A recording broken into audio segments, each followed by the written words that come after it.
everybody. We are very happy to be here and thanks for hosting us. We are the team of Midsummernight X and I will introduce our team in a second. But first I want to show you this image. This is explains why we're here, and it's an image created by artificial intelligence after prompted by us, that got to know one of our team members and then created an escape room kind of sketch based on the subconscious of one of us. So just for fun, you could guess who of us three is this. And just to make it more fun, this is another one of us three. And that's also another one of us. So I can show you back. So I don't know, who do you think is the dragon? Who do you think is a boring kind of Victorian kind of person? And who is an esoteric labyrinth dweller? So that's more or less sums up our project, because it's an escape room in VR made out of your and your friends' dreams, where you have to not only solve the puzzles, but mainly guess where is whose dream in order to win the game. But I want to talk first about us, because this project is just the foundation of a bigger mission we have. We come from very different, and all together we combine backgrounds in academic psychology, post-dramatic immersive theater, film production, with David's having produced films that were shown also here in Rotterdam, together with Toronto, me, who is a TV screenwriter in my real life, and I have shows coming out in Disney Plus Germany at the moment.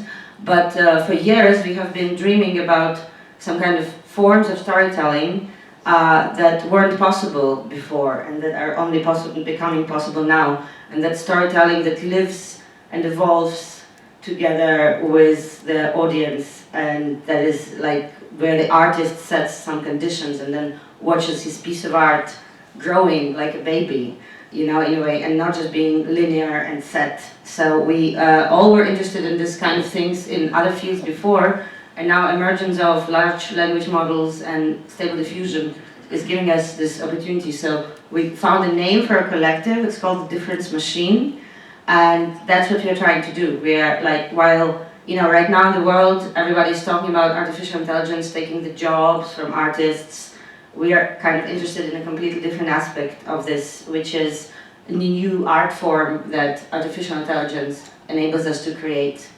And so there are different parts of this. First of all, we also, each of our projects, this is our, like this one, as you saw with friends, it's not about technology isolating you, it's about using technology to kind of get to know yourself and to connect with other people more.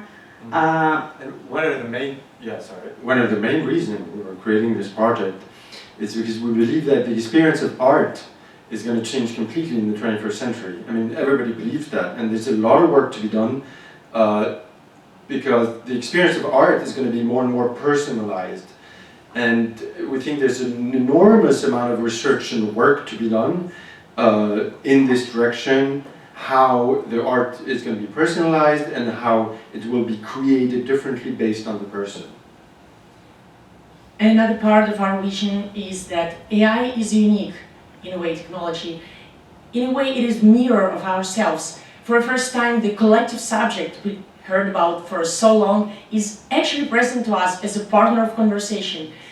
AI is not merely for utilitarian purposes. Each time interacting with it, we discover the new layers of our cognitive process, of our ethical constraints. And this part of our vision we also would like to implement in this project.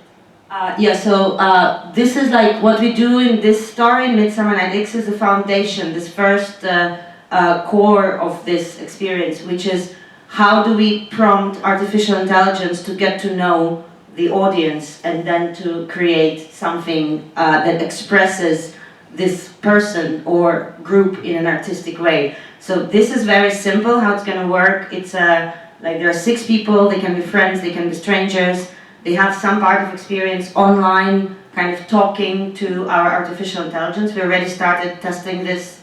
You can come to us later and be our subject. And then they visit a VR escape room where there are several rooms or several puzzles. Each is based on sort of the dream or nightmare of one of them. And you play it like a normal escape room, but you will only win because the time is running. You get a bonus only if you guess who, with this puzzle represents my friend David, because a dragon seems to be something like him. So that's how we play it.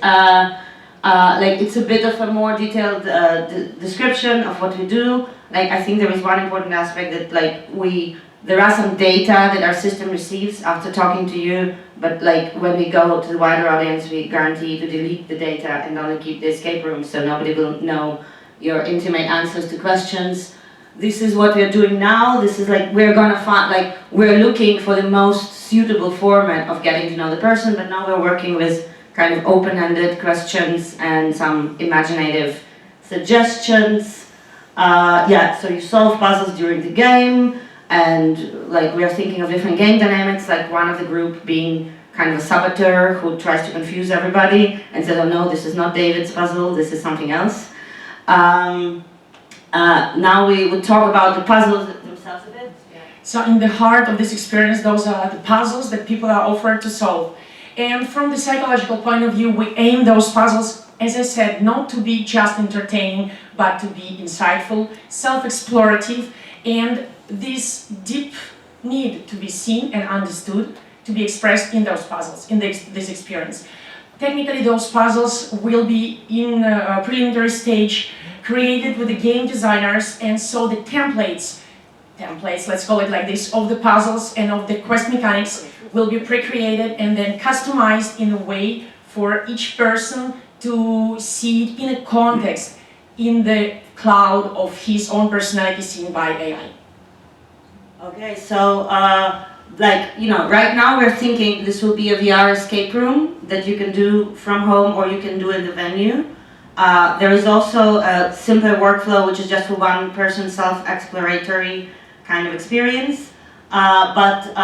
Just to speak about, we think the technologies, of course we're talking about generative VR, which is an emerging technology, but we are, at the moment, we are focused on a different and, for us, in a way more interesting part of all our research, which is how exactly do you prompt artificial intelligence to get insight into somebody's personality, and under which principles is then the result created. And this is because this core is going to be in the foundation of not only this experience, but future experiences, you want to say. This is what we are focused on. Yeah, you wanted to say something? Yeah, very quick thing. We're the first users of this, and our roles, especially my role, is to say, no, that's not good enough, we can do better, we must do better. But I can tell you one thing, is that the experience we have when we recognize a part of ourselves or a facet of ourselves as interpreted by the AI, to recognize this, it's really strong. I mean, you're like, oh, this is me, or this AI sees me like this, wow. And this is strong, and I think we're striving to make this as intense as possible. Okay, so we're just starting, we don't have an MVP or prototype yet, but we do have a test version, and we really invite and ask you to come to us at drinks or anywhere on our phone, and you can get your own sketch of your own escape room based on yourself generated with us, and we're going to use it for our research. We hope to develop, to finish development next year and to produce in 2025. We're looking for anybody who works in creative technologies and we could partner with, as well as funding and everything else. Yeah, thank you.